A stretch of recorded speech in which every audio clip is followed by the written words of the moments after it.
আল্লাহর সূরা নূর 30 নম্বর আয়াতের মাঝের অংশের ভিতরে আমার আল্লাহ বলে দিলেন ওয়া ইয়াহফাযু ফুরুজাহুম। পুরুষদের জন্য আল্লাহর আইন, আবার মহিলার জন্য আল্লাহ আরেক আইন দিলেন ঠিক পরের আয়াতে ওয়া ইয়াহফাযনা ফুরুজাহুন্না।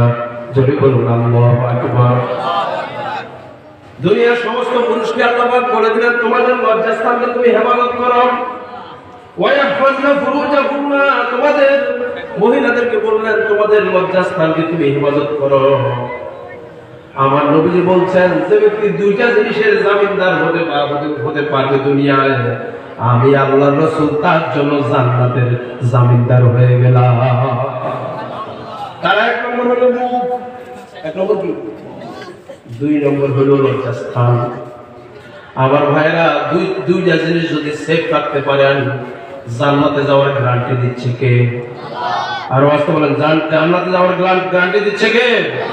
সবচেয়ে বড় আমল এটা, নিজের সতীত্বকে রক্ষা করা। জোরে কোন ঠিক কিনা? হযরত ইউসুফ আলাইহিস সালামের দিকে লক্ষ্য করুন। হযরত ইউসুফ আলাইহিস সালাম বিশ্বের শ্রেষ্ঠ সুন্দর যুবক ছিলেন নাকি? আবার জুলাইখা ছিল ওইদিকে বিশ্বের শ্রেষ্ঠ সুন্দরী। দুই বিশ্বের শ্রেষ্ঠ সুন্দরী এক জায়গায়, দেখছেন? দুই বিশ্বের শ্রেষ্ঠ সুন্দরী এক জায়গায়, ইউসুফ আলাইহিস সালাম আল্লাহর নবী, কিন্তু জুলাইখা ইউসুফের পিছনে পিছনে। আমার ভাইরা পিছনে পিছনে হাঁটতে হাঁটতে, কিন্তু ইউসুফ আলাইহিস সালাম জুলাইখাকে গুরুত্ব দিচ্ছে না। এক পর্যায়ে জুলাইখা নিয়ে গেল 10 তলা বিল্ডিং এর উপরে ইউসুফ আলাইহিস সালামকে ভোগ করার জন্য। কথা বুঝলেন না? 10 তলা বিল্ডিং এর উপরে নিয়ে যাওয়ার পর ইউসুফ আলাইহিস সালামকে ঢুকাই ফেলল জুলাইখা। তাফসীরের ভিতরে এসেছে যে বিল্ডিংটার ভিতরে ঢুকানো হয়েছে, ওই বিল্ডিংটার 14টি দরজা আছে। আর যে দরজাগুলি আছে, দরজাগুলির পজিটিভ সাইড দিয়ে তালা হয়, নেগেটিভ সাইড দিয়ে তালা দিয়ে ইউসুফ জুলাইখা এক জায়গায় ঢুকে গেলেন। কোরআনে কারিমের ভিতরে আমার ভাইরা সুন্দর করে আমার আল্লাহ বললেন, সূরা ইউসুফ 23 নম্বর আয়াতের ভিতরে আমার আল্লাহ বললেন ওয়ারাওয়াদাতুহুল্লাতী হুয়া ফী বাইতিহা আন নাফসিহি ওয়া গুল্লিকাতিল আবওয়াবু ওয়া ক্বালাত হাইতা লাক قال معاذ الله إنه ربي أحسن مثواي إنه لا يحب الظالمون। আমার ভাইয়া ইউসুফ আলাইহিস সালামের ঘরের ভিতরে ঢুকানো হলো, বাইরের দিকে তালাগুলি। আমার ভাইয়েরা ইউসুফ আলাইহিস সালাম মনে মনে ভাবলেন তিনি দৌড় দিবেন, কি দিবেন? কিন্তু যুবক তো, কথা বুঝলেন না? বিশ্বের শ্রেষ্ঠ যুবক সুন্দরী আল্লাহর নবী, সুন্দর আল্লাহর নবী, ওইদিকে আমার জুলাইখা বিশ্বের শ্রেষ্ঠ সুন্দরী। আমার আল্লাহ বললেন একজন পুরুষ আর একজন নারী, বলেন তো দেখি, একজন পুরুষ আর একজন নারী থাকলে বলেন তো দেখি একজন আরেকজনের দিকে একটু নজর দেওয়ার সম্ভাবনা আছে না নাই? বুঝছেন তো আপনারা? নজর দেওয়ার সম্ভাবনা আছে না নাই? কোরআনে কারিমের ভিতরে সেই কথা বলা হয়েছে ইউসুফ আলাইহিস সালাম ওয়ালাকাদ হাক্কাত বিহি ওয়া হাম্মা বিহা। যখন জুলাইখা হযরত ইউসুফ আলাইহিস সালামকে প্রস্তাব দিল, কিন্তু ইউসুফ আলাইহিস সালাম রাজি হচ্ছিল না। আমার আল্লাহ কোরআনে কারিমের ভিতরে ইউসুফ আলাইহিস সালামের মনের ভিতরে কি আছে সেটাও তুলে দিলেন। যখন জুলাইখা বিশ্ব সুন্দরী ইউসুফ আলাইহিস সালামকে প্রস্তাব দিয়েছিলেন, ইউসুফ আলাইহিস সালাম তিনিও কিন্তু একটু রাজি হয়ে গেছিলেন, প্রকাশ করেন নাই।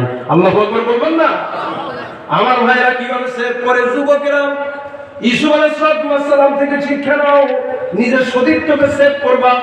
এর থেকে শ্রেষ্ঠ আমল দুনিয়াতে আর হতে পারে না। জোরে কান ঠিক কি না? আমার ভাই ইউসুফ আলাইহিস সালাম যখন তিনি রুমের ভিতরে ঢুকলেন, আল্লাহ বলতেছেন জুলাইখা যখন প্রস্তাব করলো, তখন ইউসুফ আলাইহিস সালাম একটু কি দিলেন? সায় দিলেন।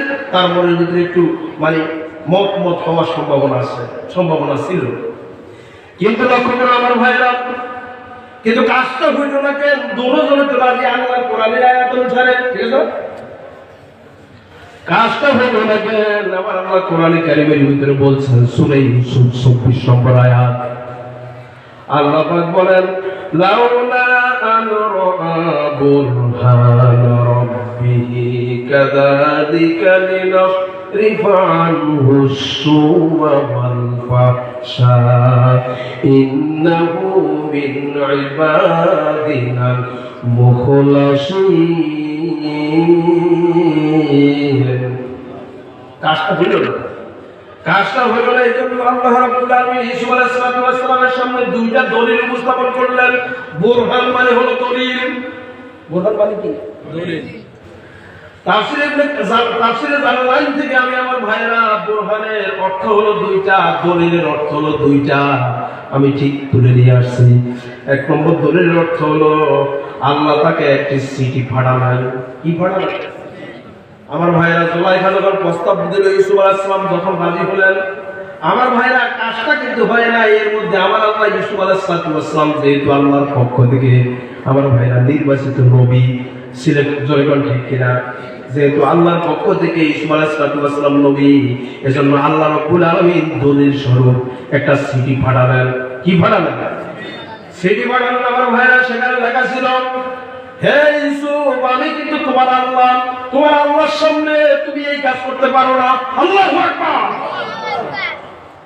তাফসীরের ভিতরে এসেছে, ইউসুফ আলাইহিস সালাম তখন এই চিঠি দেখে আল্লাহর আওয়াজ, আমার ভাইরা পাক আওয়াজ সাইড থেকে শুনে আমার ভাই ইউসুফ আলাইহিস সালাম তখন এই কাজটা থেকে বিরত ছিল। সুবহানাল্লাহ বলবেন। আজ যুবকরা যদি কোনো জায়গায় এরকম ইমানের পরীক্ষা দিতে হয়, ইউসুফ আলাইহিস সালামের মতো যদি এরকম আমার ভাইরা এই পরীক্ষায় যদি জিততে পারেন, আল্লাহর কসম করে বলি, ইউসুফ আলাইহিস সালাম যে জান্নাতে থাকবে, ওই যুবক যে তার চরিত্র ঠিক রেখেছে, তার জান্নাত হবে ইউসুফ আলাইহিস সালামের সাথে। সুবহানাল্লাহ। বাজ্যে কই অনেক চিন্তা করে বাজ্যে কই এটা আওয়াজ দিয়ে বলেন তো সুবহানাল্লাহ। এটা হলো এক নম্বর দলিল। দুই নম্বর দলিল, কাজটা হইল না কেন? দুজনে তো রাজি। ওয়ালাকাদ হাম্মাত বিহি ওয়া হাম্মা বিহা। একজন হইল পুরুষ, আরেকজন হলো নারী। নারী তো ঘরের ভিতরে কেউ ছিল না, তিনি হচ্ছেন জুলাইখা। পুরুষ 10 তলার ভিতরে 14 দরজা লক করা অবস্থায় ঘরের ভিতরে পুরুষ ছিল একজন। তাহলে দুইজনে তো রাজি ছিল, কাজটা হইল না কেন? এক দলিল গেল, আল্লাহ একটা চিঠি দিলেন এবং পাক থেকে বলেছিলেন, আমি তোমার আল্লাহ, ইউসুফ আল্লাহ, আমি আল্লাহর সামনে তুমি এই কাজ করতে পারো না। দুই নম্বর হলো কি, বুড়ার কণ্ঠে এক পুরুষ আসলো, আমার ভাইরা এসে বলল, হে ইউসুফ, তুমি যে এই কাজ করতেছ, তুমি জানো না আমি তোমার আব্বা হযরত ইয়াকুব আলাইহিস সালাম।